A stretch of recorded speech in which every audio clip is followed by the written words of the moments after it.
नमस्कार मंडळी. आपल्या संस्कृतीमध्ये लेक आणि जावयाचा मान सन्मान करण्याची सुंदर परंपरा आहे. स्वागत, आशीर्वाद आणि कुटुंबासोबतचे आनंदाचे क्षण हे अनुभवण्यासाठीच कदाचित हा सण बनवला असेल.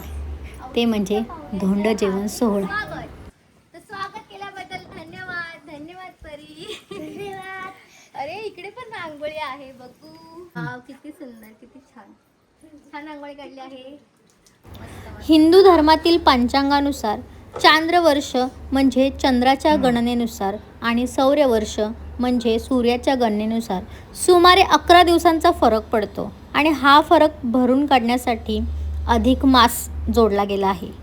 या महिन्यामध्ये जप, दान, व्रत, पूजा, पारायणे यांना विशेष महत्त्व दिलं जातं.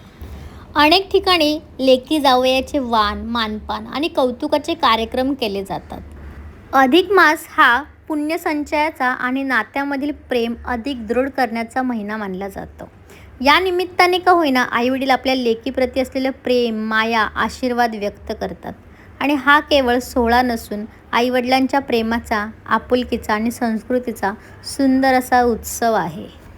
आणि या उत्सवासाठी आमच्या लाडक्या मामी ओझरड्यावरून आल्या होत्या आणि त्यांनी सगळ्यांनी छानसं स्वागत केलं. वहिनींनी, फुईंनी आमच्या दोघांनाही ओवाळलं आणि छान आमचं स्वागत केलं.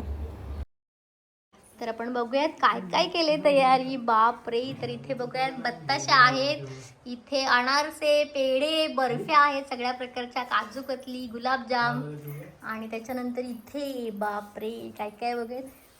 तर जावयांसाठी पोशाख आहे आणि घड्याळ दिसतंय आणि टोपी, टॉवेल आणि इथे बापरे नेकलेस माझ्यासाठी, सोन्याचा नेकलेस आणि चांदीचं ब्रेसलेट आणि जोडवी सुद्धा आहेत. बापरे वा, खूपच छान.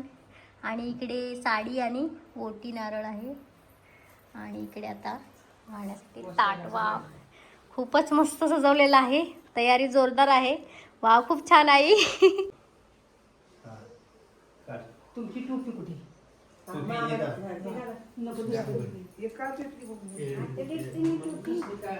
फोटो पण काढून घे म्हणजे असं समोरून एक. हे हात जरा इकडे सारखं पोशाख. आता मध्ये जरा हे इथं केलं तरी चालेल. आयुष्यामध्ये आलोय त्यामुळे जगलंच पाहिजे आणि आयुष्यामध्ये आलोय तर हौसेनं जगलं पाहिजे. ह्या दोन वाक्यांमध्ये हौस हा शब्द खूप महत्त्वाचा आणि मोलाचा वाटतो. ह्या हौस या शब्दाचा अर्थ म्हणजे फक्त पैसा पाहिजेत म्हणूनच मगच आपली हौस होते असं नाही आहे. तर हौस म्हणजे जेवढे काही क्षण आपल्या वाट्याला येतील तेवढे एकमेकांसाठी आनंदाने घालवण्याचा प्रयत्न करणे, एकमेकांना जपण्याचा प्रयत्न करणे म्हणजे हौस. आणि तो शब्दाचा खरा अर्थ मला माझ्या आईकडून समजला. आणि बाप गरीब असो किंवा श्रीमंत असो, आपल्या लेकीची हौस पूर्ण करायला कधीच कमी पडत नाही. आणि अशा प्रकारे आबांनी आपल्या जावयाला टॉवेल, टोपी आणि पोशाख, घड्याळ, नारळ देऊन त्यांचा सन्मान केला. आणि आपल्या आईवडिलांच्या प्रेमाला मोजमापच नसतं. लेकीसाठी, जावयासाठी किती करेल तेवढं कमीच वाटतं त्यांना. त्यामुळे त्यांचा जीव हा सतत तुटत राहतो. आत्ताच्या घडीला सोनं तर गगनाला भिडलं आहे आणि अशा घडीमध्ये माझ्या गळ्यात आई आबांनी 1 तोळ्याचा नेकलेस करून घातला. हा सर्वोत्तम मान मला दिला त्याबद्दल खरंच धन्यवाद. तर अशा प्रकारे आम्ही सगळ्यांच्या पाया पडलो.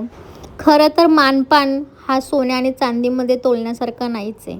आपले आईवडीलच आपल्यासाठी सोन्यापेक्षाही मी म्हणेल मोठे आहेत. तर धोंड्याच्या महिन्याला जावयाचं आणि लेकीचं स्वागत केलं जातं, मान सन्मान दिला जातो. त्याचप्रमाणे जसं जावयाचं स्वागत केलं तसं आमच्या इथे माझी आई आहे आणि वडील आहेत जे आपल्या भावांचं म्हणजे आई आहे ती भावांचं सुद्धा इथे मानपान करत आहे इथे.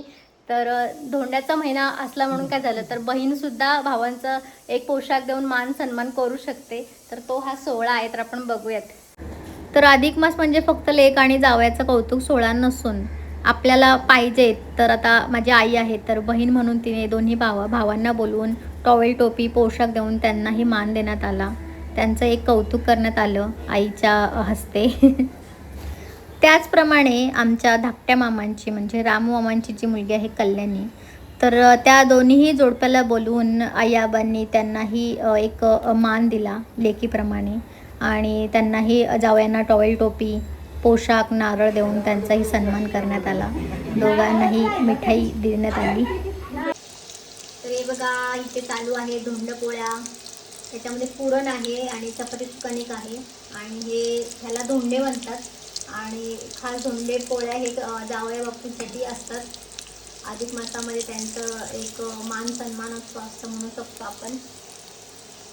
तर हे बघा जावयांच्या स्वागतासाठी आई ताट सजवत आहे एकदम छान प्रकारे. वा वा वा वा. फक्त जावयाचंच ताट का? जावयालाच मान असतो. अरे बापरे. तर जावयांचं ताट किती छान सजवते बघा आहे. आणि काय ताटात वाटले आपण तेही बघूया. तर पुरणपोळी आणि हे गुळवणी आहे, आमटी आहे, भजी आहेत आणि एक आहे गो बापरे माझ्या आवडीचं आहे काही किती आहे.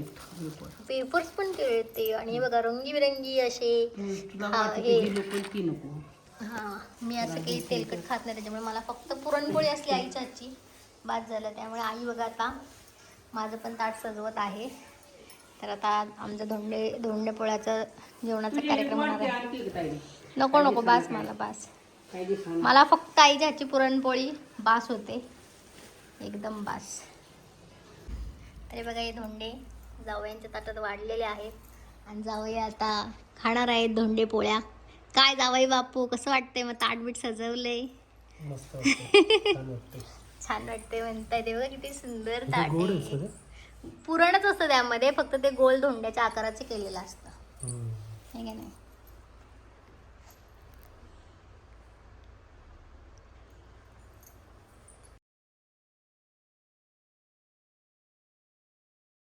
हा काय गरम गरम आहे ना तुमच्यासाठी खास गरम गरम धोंडे पोळे.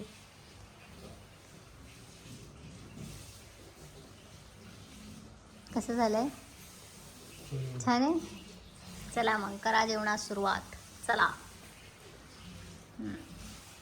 आज धोंडे पोळ्यानिमित्त बघा आमच्याकडे मामा मामी आलेत, दोन्ही मामा आलेत, मोठे मामा आलेत आणि मामी पण आले आहेत खास धोंडे पोळ्यासाठी.